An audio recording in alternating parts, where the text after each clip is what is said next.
Monsieur et Madame Dursley, qui habitaient au 4 Private Drive, avaient toujours affirmé, avec la plus grande fierté, qu'ils étaient parfaitement normaux. Merci pour eux. Jamais quiconque n'aurait imaginé qu'ils puissent se trouver impliqués dans quoi que ce soit d'étrange ou de mystérieux. Ils n'avaient pas de temps à perdre avec des sornettes. Monsieur Dursley dirigeait la Grunnings, une entreprise qui fabriquait des perceuses. C'était un homme grand et massif, qui n'avait pratiquement pas de cou, mais possédait en revanche une moustache de belle taille. Madame Dursley, quant à elle, était mince et blonde et disposait d'un cou 2 fois plus long que la moyenne, ce qui lui était fort utile pour espionner ses voisins en regardant par-dessus les clôtures des jardins. Les Dursley avaient un petit garçon prénommé Dudley, et c'était à leurs yeux le plus bel enfant du monde. Les Dursley avaient tout ce qu'ils voulaient. La seule chose indésirable qu'ils possédaient, c'était un secret dont ils craignaient plus que tout qu'on le découvre un jour. Si jamais quiconque venait à entendre parler des Potter, ils étaient convaincus qu'ils ne s'en remettraient pas.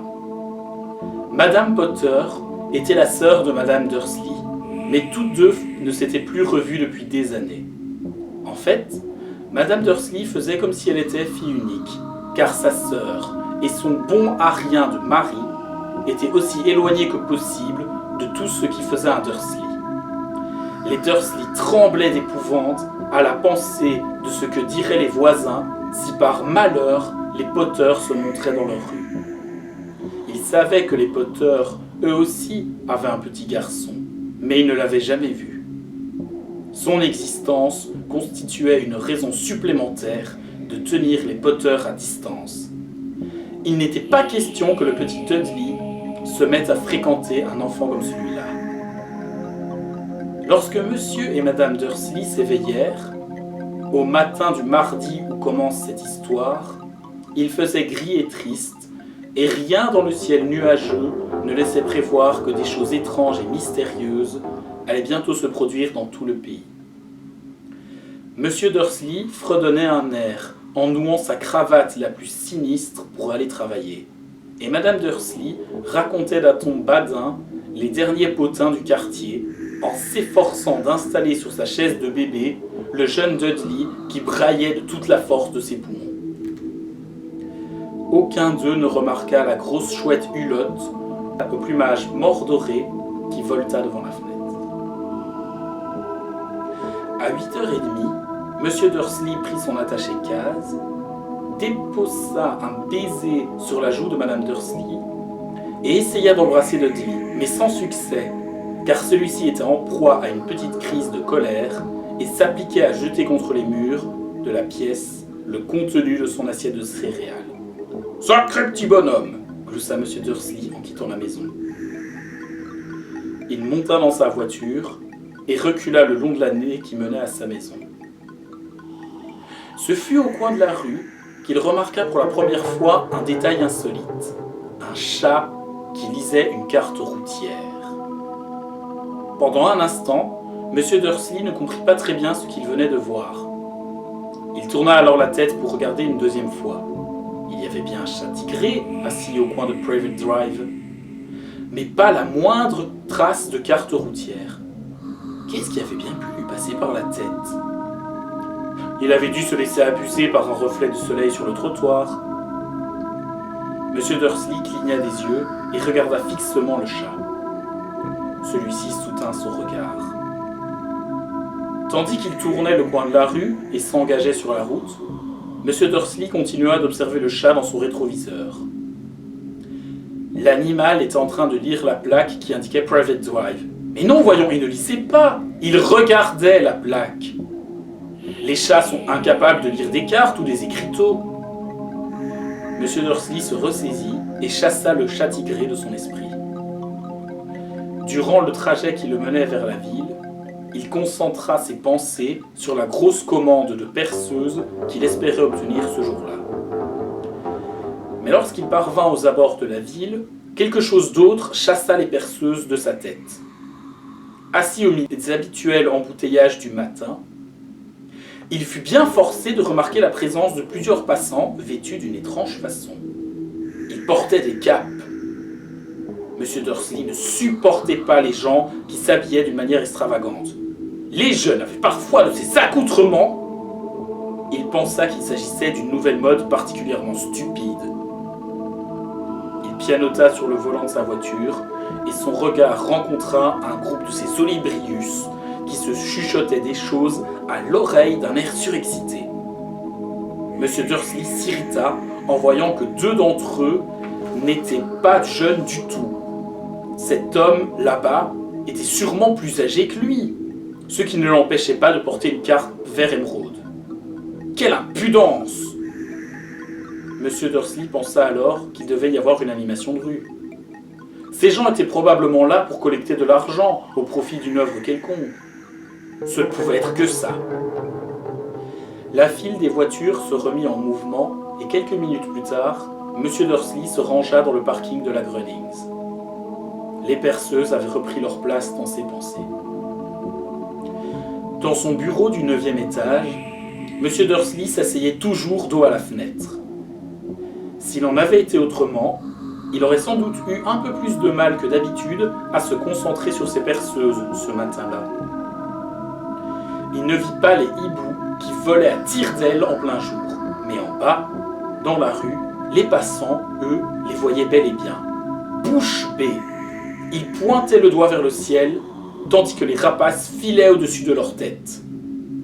La plupart d'entre eux n'avaient jamais vu de hibou, même la nuit.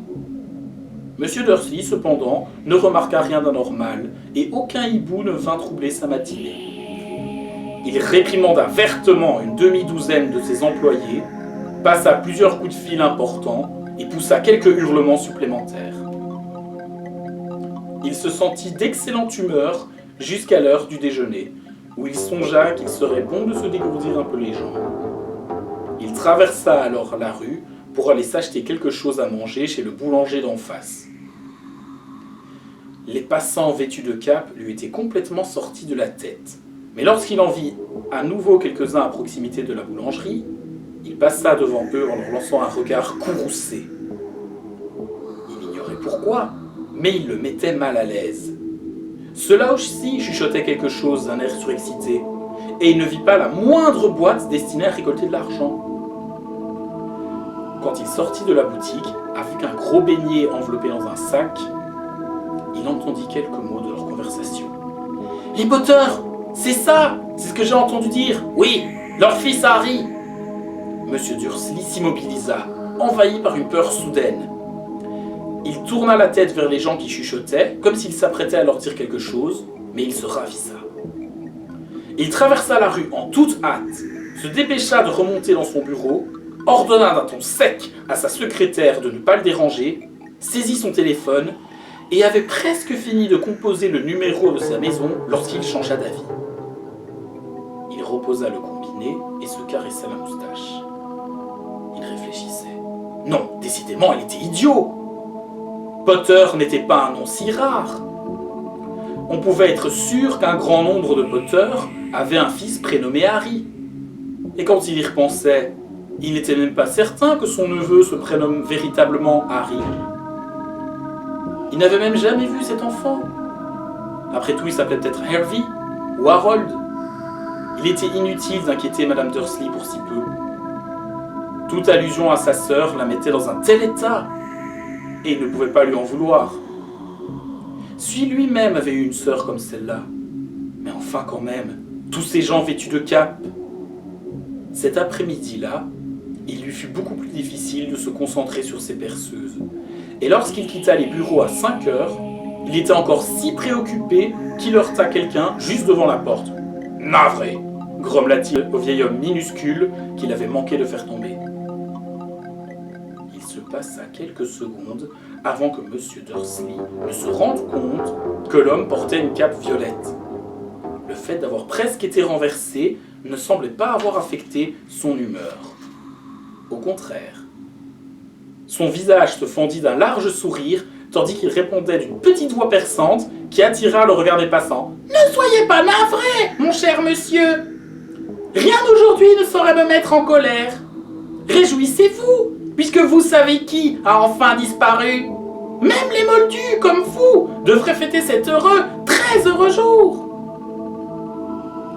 Le vieil homme prit alors M. Dursley par la taille et le serra contre lui avant de poursuivre son chemin. M. Dursley resta cloué sur place. Quelqu'un qu'il n'avait jamais vu venait de le prendre dans ses bras. Et il l'avait appelé Moldu, ce qui n'avait aucun sens. Il en était tout retourné et se dépêcha de remonter dans sa voiture. Il prit alors le chemin de sa maison en espérant qu'il avait été victime de son imagination. C'était bien la première fois qu'il espérait une chose pareille, car il détestait tout ce qui avait trait à l'imagination. Lorsqu'il s'engagea dans l'allée du numéro 4 de sa rue, la première chose qu'il vit, et qui n'améliora pas son humeur, ce fut le chat tigré qu'il avait déjà remarqué le matin même. À présent, l'animal était assis sur le mur de son jardin. Il était sûr qu'il s'agissait bien du même chat. Il reconnaissait les dessins de son pelage autour des yeux. « Allez, oust !» s'exclama M. Dursley. Le chat ne bougea pas. Il se contenta de le regarder d'un air sévère. M. Dursley se demanda si c'était un comportement normal pour un chat.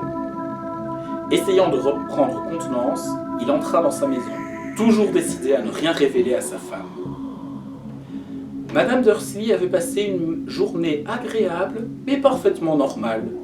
Au cours du dîner, elle lui raconta tous les problèmes que la voisine d'à côté avait avec sa fille, et lui signala également que Dudley avait appris un nouveau mot. « Veux pas !» M. Dursley s'efforça de se conduire le plus normalement du monde, et après que Dudley eut été mis au lit, il entra juste à temps dans le salon pour voir la fin du journal télévisé. D'après les témoignages venus de diverses régions, il semblerait que les hiboux se soient comportés d'une bien étrange manière au cours de la journée, dit le présentateur. Normalement, les hiboux sont des rapaces nocturnes qui attendent la nuit pour chasser leur proie. Il est rare d'en voir en plein jour. Or, aujourd'hui, des centaines de témoins ont vu ces oiseaux voler un peu partout depuis le lever du soleil. Les experts interrogés ont été incapables d'expliquer les raisons de ce changement de comportement pour le moins étonnant. Voilà qui est bien mystérieux, conclut le présentateur en s'autorisant à sourire. Et maintenant, voici venue l'heure de la météo, avec les prévisions de Jim McGuffin. Alors, Jim, est-ce qu'on doit s'attendre à d'autres chutes de hiboux au cours de la nuit prochaine ? Ça, je serais bien incapable de vous le dire, Ted, répondit l'homme de la météo. Mais sachez en tout cas que les hiboux n'ont pas été les seuls à se comporter d'une étrange manière. Des téléspectateurs qui habitent dans des régions aussi éloignées les unes des autres que le Kent, le Yorkshire et la côte est de l'Écosse m'ont téléphoné pour me dire qu'au lieu des averses que j'avais prévues pour aujourd'hui, ils ont vu de véritables pluies d'étoiles filantes. Peut-être s'agissait-il des feux de joie de la nuit du 5 novembre, bien que ce ne soit pas encore la saison. Quoi qu'il en soit, vous pouvez être sûr que le temps de la nuit prochaine sera très humide. M. Dursley se figea dans son fauteuil. Des pluies d'étoiles filantes sur tout le pays, des hiboux qui volent en plein jour, des gens bizarres vêtus de capes, et ces murmures sur les poteurs. Madame Dursley entra dans le salon avec 2 tasses de thé. Décidément, il y avait quelque chose qui n'allait pas. Il fallait lui en parler. M. Dursley, un peu nerveux, s'éclaircit la gorge. Pétunia, ma chérie, dit-il, tu n'as pas eu de nouvelles de ta sœur récemment ?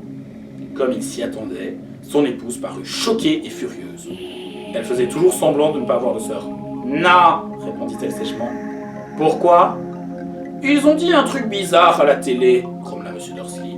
Des histoires de hiboux, d'étoiles filantes. Et il y avait tout un tas de gens qui avaient un drôle d'air aujourd'hui. Et alors ? lança Madame Dursley. Rien, je me disais que... peut-être... ça avait quelque chose à voir avec... sa bande. Madame Dursley retroussait les lèvres en buvant son thé à petites gorgées. Son mari se demanda s'il allait oser lui raconter qu'il avait entendu prononcer le nom de Potter. Il préféra s'en abstenir. D'un air aussi détaché que possible, il dit « Leur fils, il a à peu près le même âge que Dudley, non ?»« J'imagine, » répondit Madame Dursley avec raideur. Comment s'appelle-t-il déjà? Howard, c'est ça? Harry. Un nom très ordinaire, très désagréable si tu veux mon avis. Oui, répondit M. Dursley en sentant son cœur s'arrêter. Oui, je suis d'accord avec toi. Il ne dit pas un mot de plus à ce sujet, tandis qu'il montait l'escalier pour aller se coucher. Pendant que Madame Dursley était dans la salle de bain, M. Dursley se glissa vers la fenêtre de la chambre et jeta un coup d'œil dans le jardin. Le chat était toujours là. Il regardait dans la rue comme s'il attendait quelqu'un. M. Dursley imaginait-il des choses? Tout cela avait-il un lien avec les Potter? Si c'était le cas, s'il s'avérait qu'ils étaient des parents avec des... Non, il ne pourrait jamais le supporter. Les Dursley se mirent au lit. Madame Dursley s'endormit très vite, mais son mari resta éveillé, retournant dans sa tête les événements de la journée. La seule pensée qui le consola, avant de sombrer enfin dans le sommeil, ce fut que même si les Potter avaient vraiment quelque chose à voir avec ce qui s'était passé, il n'y avait aucune raison pour que lui et sa femme en subissent les conséquences.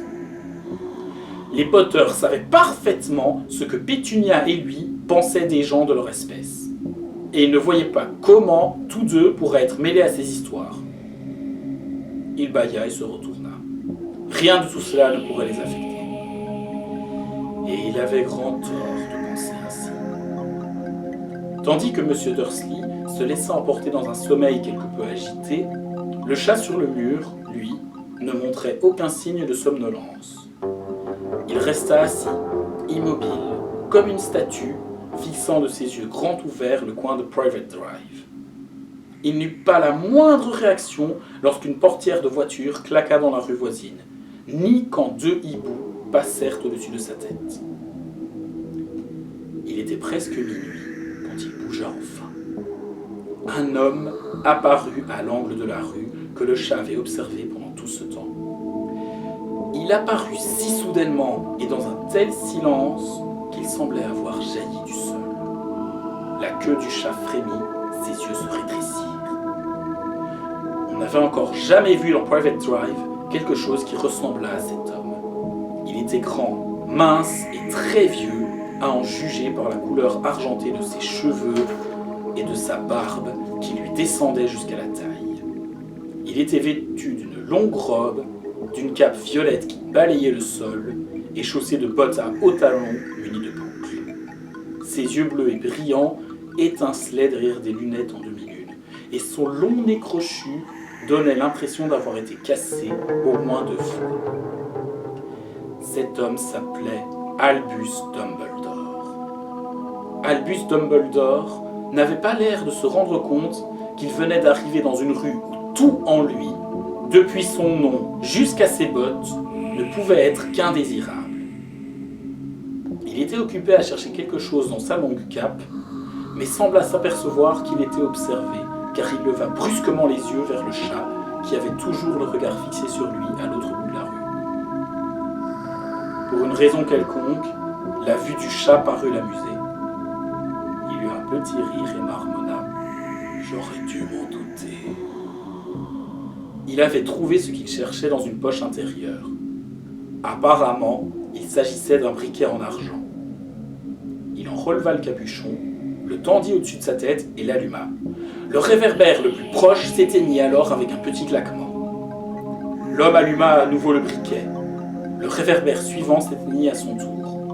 12 fois, il actionna ainsi l'éteignoir jusqu'à ce qu'il ne reste plus aucune lumière dans la rue, à part 2 points minuscules qui brillaient au loin. C'étaient les yeux du chat, toujours fixés sur lui.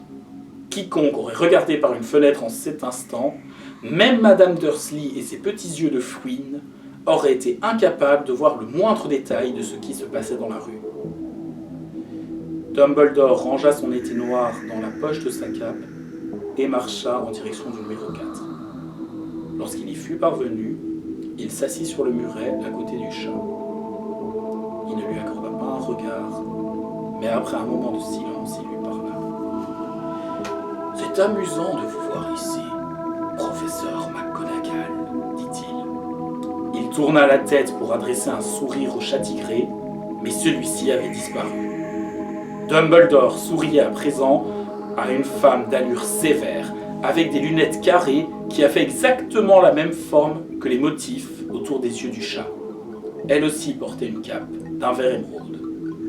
Ses cheveux étaient tirés en un chignon serré et elle avait l'air singulièrement agacée. « Comment avez-vous su que c'était moi ?» demanda-t-elle. « Mon cher professeur, je n'ai jamais vu un chat se tenir d'une manière aussi raide. Vous aussi, vous seriez un peu raide si vous restiez assis toute une journée sur un mur de briques, répondit le professeur McGonagall. Toute la journée ? Alors que vous auriez pu célébrer l'événement avec les autres. En venant ici, j'ai dû voir une bonne douzaine de fêtes et de banquets. Le professeur McGonagall renifla d'un air courroucé. Oui, je sais, tout le monde fait la fête, dit-elle avec agacement. On aurait pu penser qu'il serait plus prudent, mais non, pas du tout. Même les Moldus ont remarqué qu'il se passait quelque chose. Ils en ont parlé aux nouvelles. Elle montra d'un signe de tête la fenêtre du salon des Dursley, plongée dans l'obscurité. Je l'ai entendu moi-même. Ils ont signalé des vols de hiboux, des pluies d'étoiles filantes. Les Moldus ne sont pas complètement idiots. Il était inévitable qu'ils s'en aperçoivent. Des étoiles filantes dans le Kent. Je parie que c'est encore un coup de Dédalus Diggle. Il n'a jamais eu beaucoup de jugeotes. On ne peut pas leur en vouloir, dit Dumbledore avec douceur. Nous n'avons pas eu grand-chose à célébrer depuis 11 ans. Je sais, répliqua le professeur McGonagall d'un ton sévère. Mais ce n'est pas une raison pour perdre la tête. Tous ces gens ont été d'une imprudence folle. Se promener dans les rues, en plein jour, à s'échanger les dernières nouvelles, sans même prendre la précaution de s'habiller comme des moldus.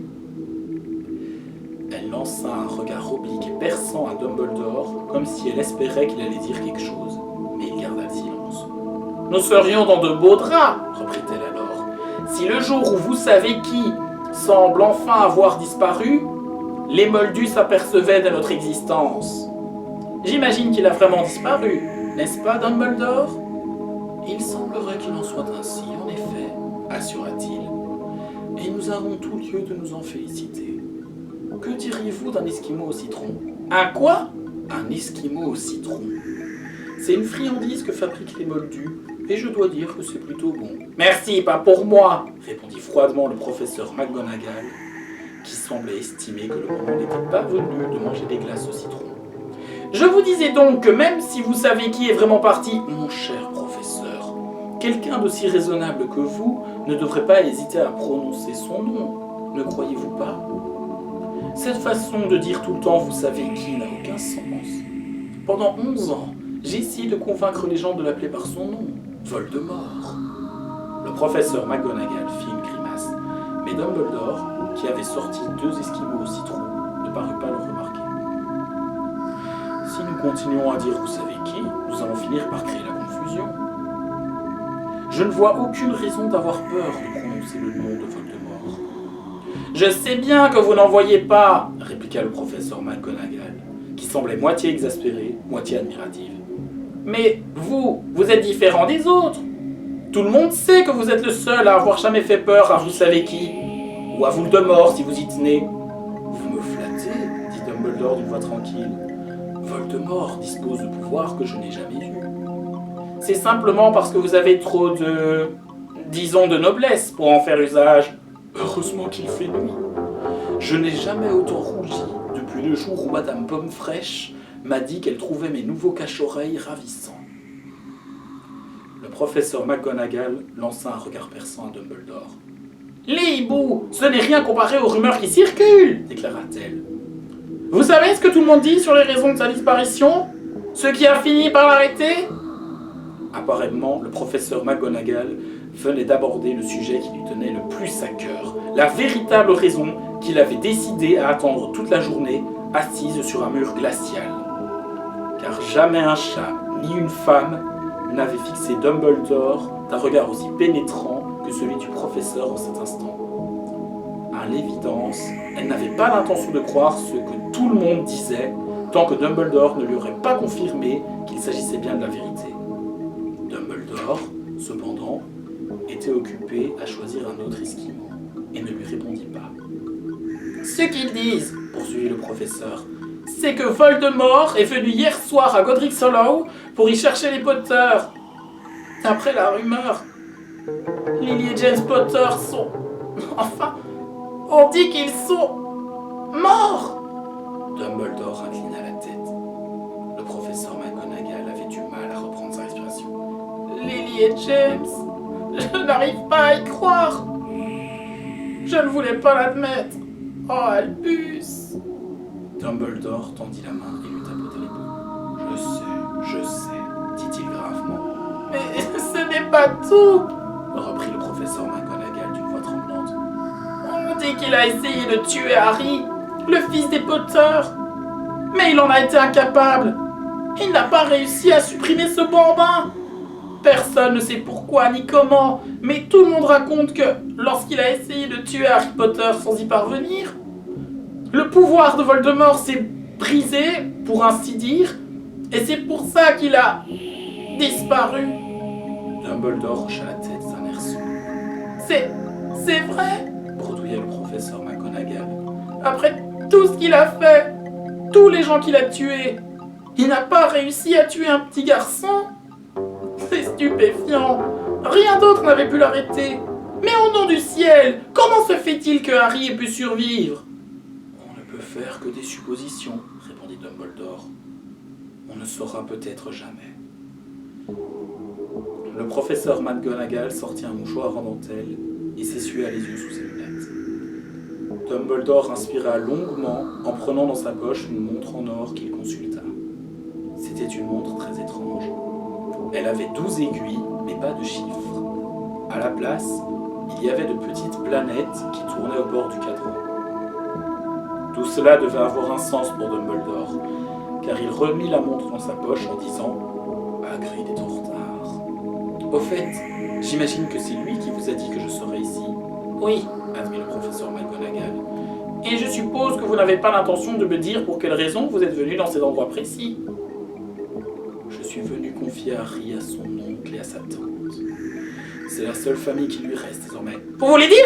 Non, ce n'est pas possible! Pas les gens qui habitent dans cette maison! S'écria le professeur McGonagall en se levant d'un bond, le doigt pointé sur le numéro 4 de la rue. Dumbledore! Vous ne pouvez pas faire une chose pareille! Je les ai observés toute la journée! On ne peut pas imaginer des gens plus différents que nous! En plus, ils ont un fils! Je l'ai vu donner des coups de pied à sa mère, tout au long de la rue, en hurlant pour réclamer des bonbons. Harry Potter, venir vivre ici? C'est le meilleur endroit pour lui, répliqua Dumbledore d'un ton ferme. Son oncle et sa tante lui expliqueront tout quand il sera plus grand.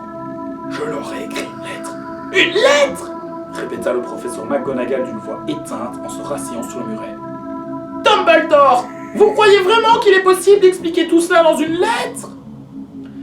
Des gens pareils seront incapables de comprendre ce garçon. Il va devenir célèbre, une véritable légende vivante. Je ne serais pas étonné que la date d'aujourd'hui devienne dans l'avenir la fête de Harry Potter.